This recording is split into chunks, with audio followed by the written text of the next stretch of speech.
So for that, we have to give our attention to Brother Dan with the title which says Survival.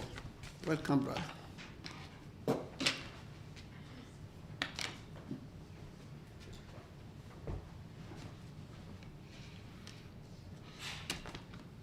Thank you.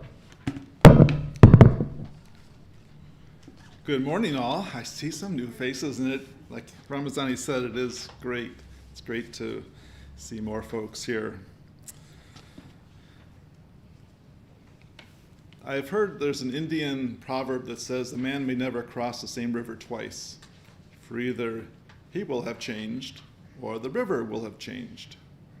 I thought that was always very good. So when you think about COVID in our church, it was only 2 years ago plus. I don't know if you all know this, we were talking about tearing down this building and building a bigger church. We were. We had talks about that. And we talked about, was it going to be in this field here or that field there or somewhere else? And as we just started talking, COVID hit. And pretty soon there was 2 or 3 of us in the building for a long time. And so I thought today, since COVID, you might say it's winding down, we hope, we don't know. But spiritually, this is all about survival. So I'm going to look at some different things today, but I hope your focus today is on your spiritual survival personally and collectively. So if just one person is not here at the end of the 2 years, we have a problem. So that's what we want to think about today is survival and spiritual survival. So just to give you some things to think about, this lady says to Superman, aren't you going to do something about the virus? And he says, I'm doing it. I'm just sitting here. There's a little ironic humor in that because that's what they were told to do. Another kid says to the thinker, he shouldn't be touching his face like that.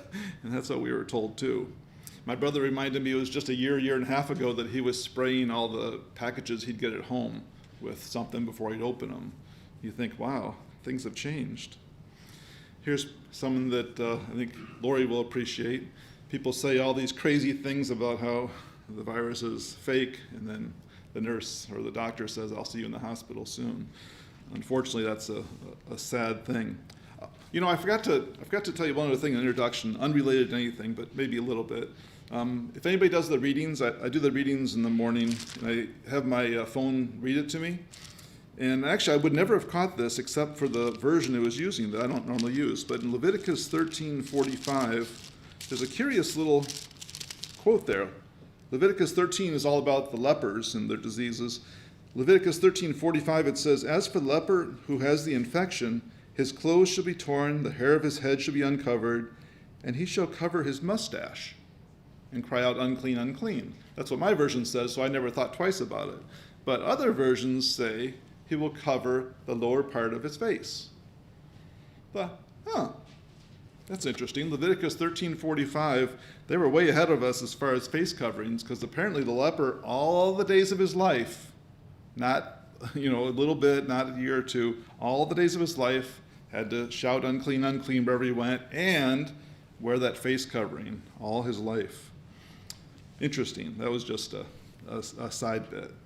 So I want to just look at some things that's happening in the church, you might say, and this is collectively the Christian church. Whoops. So these are just some statistics I found online, where it says 1 in 10 churchgoers don't plan to return to church post-COVID, and I think some of us would see that as being true. 1 in 4 churchgoers were missing at the end of last year. And our church was kind of similar to that. And actually, overall, compared to a lot of other churches, I think we're doing great.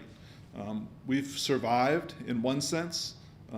There's just other churches that haven't survived. And at least collectively, we're surviving. But individually, we have some work to do. And that means collectively we do. Because if just one person's not here, then we have a problem. Apparently, church membership has dropped from 70% 20 years ago to 47% just a couple years ago. So that seems true. People don't go to church as much as they used to. 65% of adults identify as Christians recently. That was down from 85% 20 years ago. So these are things that we see in the world, and actually we're still ahead of like Europe, where these numbers would be much, much lower. 65 people attend as far as the average church size. I thought that was interesting. You'd think the average church is huge. It's not. There are the mega churches out there, but the average church size in our country is just 65 people. And 84% of pastors think that lower church attendance due to COVID will have a lasting impact. So that's maybe a sad reality. For some, it's great, because if they were unable to attend, like Joyce Rulin, due to health, she's unable to attend to be here. Hopefully she's on there, Joyce. We're ecstatic to be able to share our Sunday morning with her, and I'm sure likewise. So there's a good side, but not for everyone. Some individual statistics. 49% of pastors believe or they hear conspiracy theories from their members. Huh. Imagine that. Someone would think that Trump won the election, or someone would think the earth's flat, or someone thinks some other crazy thought. Yeah, it's not just out there either. There's some craziness. 45% of Americans have watched a church service online. I'm surprised it's not higher than that, but that's what they say. This journal found that faith in God and trust in a higher power declined during the pandemic. So the longer the pandemic went on, the worse people's faith appeared. And that could have gone either way. You'd think that the more people have trouble, the more they would be drawn to God, but maybe it doesn't always work that way, at least not for everyone. 2 in 5 Christians are not engaged in discipleship. I don't think that's a surprise at all. It depends how you define that or interpret that.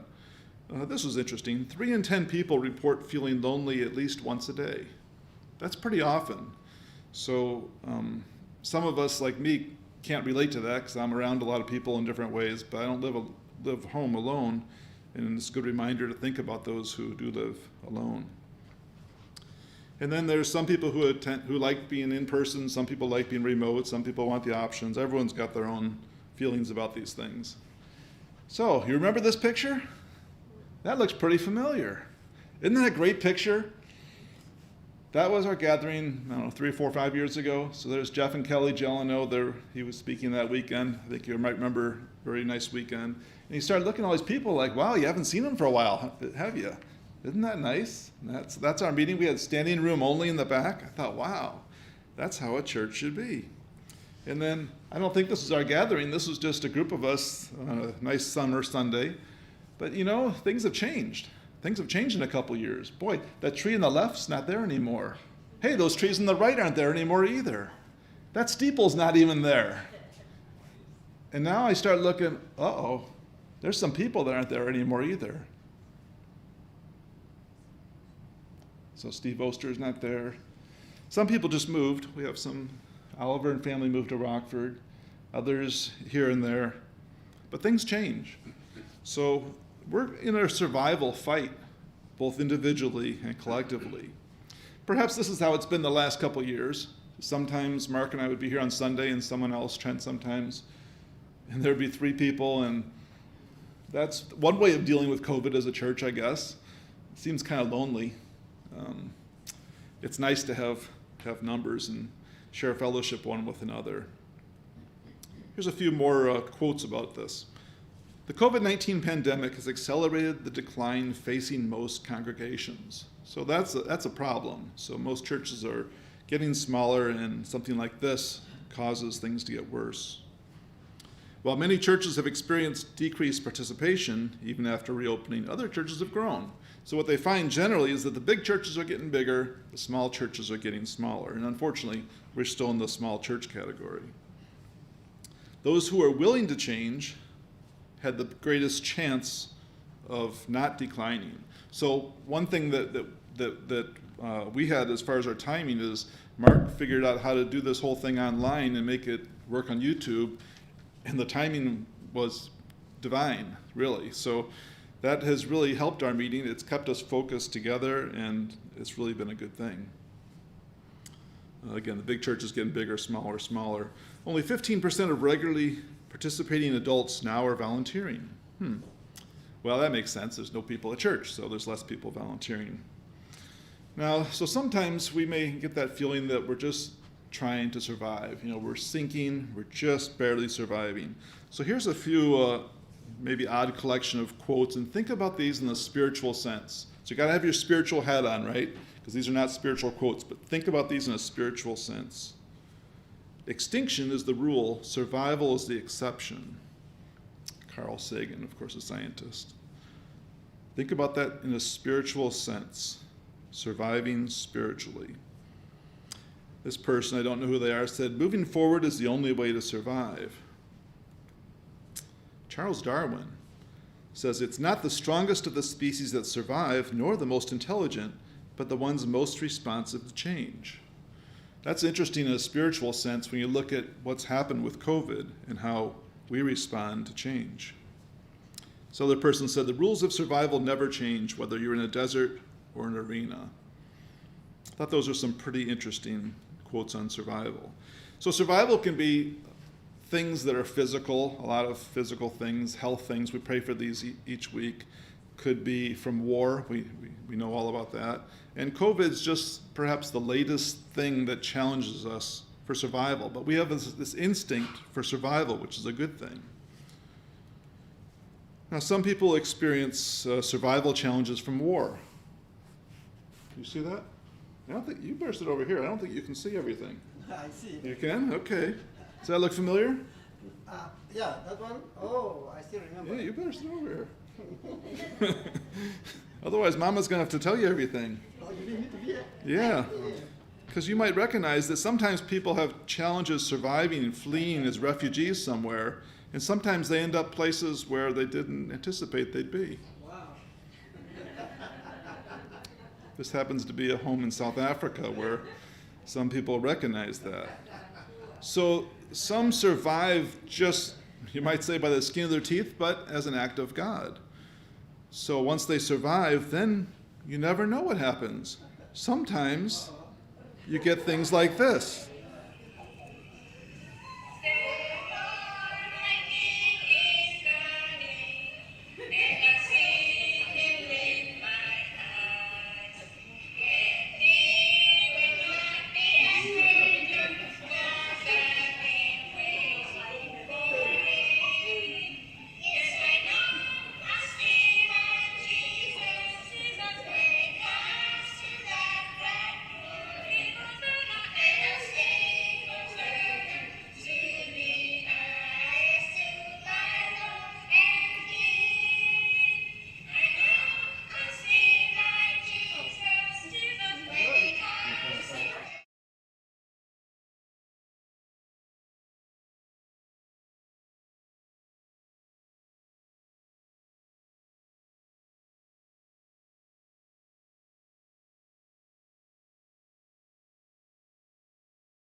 Wow, so God still works miracles today, doesn't he?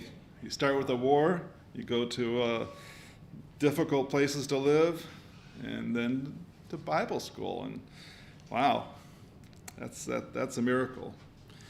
So Hebrews says, as far as endurance or survival, remember those earlier days after you had received the light when you endured in a great conflict full of suffering. Sometimes you were publicly exposed to insult and persecution. At other times you stood side by side with those who were so treated. You suffered along with those in prison and joyfully accepted the confiscation of your property because you knew that you yourselves had better and lasting possessions. So do not throw away your confidence. It will be richly rewarded. You need to persevere so that when you have done the will of God, you will receive what he has promised. And that's a lesson for all of us as far as perseverance, endurance, and survival. So today there's a new thing of survival. People are at war. There's going to be billions of refugees fleeing, some people helping, some needing help, many needing help. And you just see our world, we seem to struggle with one another, and we can't get over it. So this is something Bruce talked about to me a week or two ago. Just a question, where are we at in all this? How are we surviving? Are we kind of a little comfortable and not realizing that we're really in trouble spiritually? You got your spiritual hat on, right? There's a physical sense, but the spiritual is what's important. So each of us has kind of you might say, a spiritual survival kit. Just a few things that I think you already are aware of that we rely on when we're in need, when we're trying to survive. Prayer is one of the most important things, and of course reading God's Word. Having fellowship, just being here together is really a wonderful thing. Each Sunday we examine ourselves before we break bread, and that's a very good thing as well. Meditation is something we don't do much in our Western world, but widely spoken about in the Bible. Being busy for others, helping others and not pitying ourselves and our own problems. To be understanding of others and not just judging others as me and perhaps others have an inclination to do. And for you, maybe there's other things in your toolkit. Maybe it's going out on a mountain. Maybe it's going to an ocean. Maybe it's some other way that you find.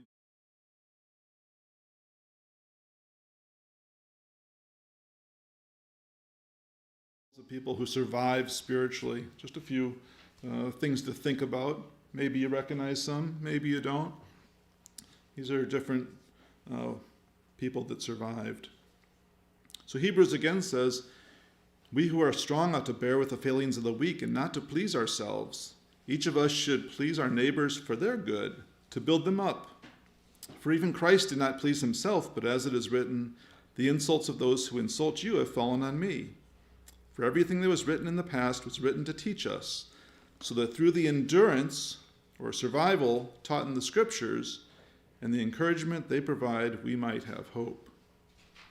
So just a couple quick examples of some people. If you want to look at 2 Samuel 24, there's an example of, actually one of many when David survived. You think about all the times of people trying to kill David, who didn't try to kill him? It went back to Saul, Goliath, each of the armies that he faced. It seems like David was always being attacked. His own son, Absalom, tried to kill him. So in 2 Samuel 24, this is the example of David numbering Israel when he wasn't supposed to. So he numbers them, he makes a bad choice of why he numbers them, and he wasn't supposed to. So this leads to a problem, a punishment, and a lot of people die. So the nation gets punished for his sin, and David responds. So David does confess, he does repent, but there's a consequence for his action. So because of that, David does the right thing. God gives him the choice, remember the three things, and David chooses God's mercy, and that's always a good choice. And he seeks God's help. And eventually, David sacrifices just as he's told. So that's a small example of one of the survival examples of David. He had so many. You think about just his battle of Goliath, but each step in his life, sometimes he's just a step between him and death, as David himself said. Paul had a number of examples. I was thinking about people in the Bible who survived, and Paul was the one who came to mind the most. He says this, he says, "We are hard pressed on every side, yet not crushed. We are perplexed, but not in despair, persecuted, but not forsaken, struck down, but not destroyed, always carrying about in the body the dying of the Lord Jesus, that the life of Jesus also may be manifested in our body. For we who live are always delivered to death for Jesus' sake, that the life of Jesus also may be manifested in our mortal flesh. So then death is working in us, but life in you." So Paul comes across kind of as a cartoon character. You've seen cartoons, and the cartoon can't die. No matter what happens, how much they get beat up, they can't die. And that's kind of how Paul is. He describes that in his own life. He's beaten here, he's stoned here. All these things happen to him, and yet he survives. And then he gives that great statement in the end of 2 Timothy, how he's fought the good fight, he's finished the faith, he's completed the course, and he had a great reward waiting for him. There's no better example, of course, than Jesus surviving. In some ways you might say, well, he didn't survive. Well, he did survive, because spiritual survival is what's important. And he knew that his physical would give way to the spiritual. So Jesus certainly survived. And I thought the passage in John, the reason we read that, is Jesus says that he overcame. He says he overcame. This is just before his crucifixion. But his mind, his spirit is where he overcame. That's where he won. It wasn't the physical on the cross. It was the spiritual and the mental. The sense of survival in his case was different than ours. Hebrews again says about Jesus, "Therefore, since we are surrounded by such a great cloud of witnesses, let us throw off everything that hinders and the sin that so easily entangles, and let us run with perseverance the race marked out for us, fixing our eyes on Jesus, the pioneer and perfecter of faith. For the joy that was set before him, he endured the cross, scorning its shame, and sat down at the right hand of the throne of God." You all know the story in Acts 27 where Paul's with his big ship with a lot of people, and they have the shipwreck. Seems to happen to Paul quite a bit. But in this chapter, this is when the sailors tried to flee in their little boat, and Paul says, hey, if they get away, it doesn't work for anyone. He says, we're all in this together. So they cut the ropes, and they let them go, and everyone's basically in the ship together. And that's how we are today. So spiritually in survival, some of us may think, no problem. Others of us may think, oh boy, one day at a time. Others may think of others in our meeting, how we are one, we're in one ship together, and we need to stay together. Because Paul's lesson in there was, you can't survive if they don't survive. If they don't stay in the boat, you don't stay in the boat. So that's a great lesson for us. So where do we go from here? COVID seems to be winding down. We sure hope it is. Who knows, Are we going to do this cycle thing for the next 10 years? We certainly hope not. But where do we go personally and collectively as a church? Are we going to talk about building another church again? Probably not anytime soon, unless we get to that picture like at our gathering. Wouldn't that be great? That would be awesome, but maybe it's not likely. So where do we go from here? What are the lessons for surviving post-COVID? One thing is to examine ourselves, as Paul says in 1 Corinthians, let a man examine himself, and then eat of the bread and drink of the cup. So where do we go from here? Well, to me, that's up to you. That's not up for me to tell you or for one person to say that. That's up for you, because collectively, you have to survive individually first. We don't survive collectively first. First, we're a group of individuals. So individually, we have to survive. And I think collectively follows. Maybe sometimes it's the other way around. But I always look at it as an individual thing that we need to survive spiritually. So Deuteronomy gives this quote long ago when it said, "So the Lord commanded us to observe all these statutes, to fear the Lord our God for our good always, and for our survival, as it is today. It will be righteousness for us if we are careful to observe all this commandment before the Lord our God just as he commanded us. So that lesson, that commandment Moses wrote long ago, applies today just as much as it did for them. So I want to finish with just something that some of you might recognize. I find it kind of inspirational. I hope you do too. Would you be free from your burden of sin? There's power in the blood, power in the blood. Would you over evil a victory win?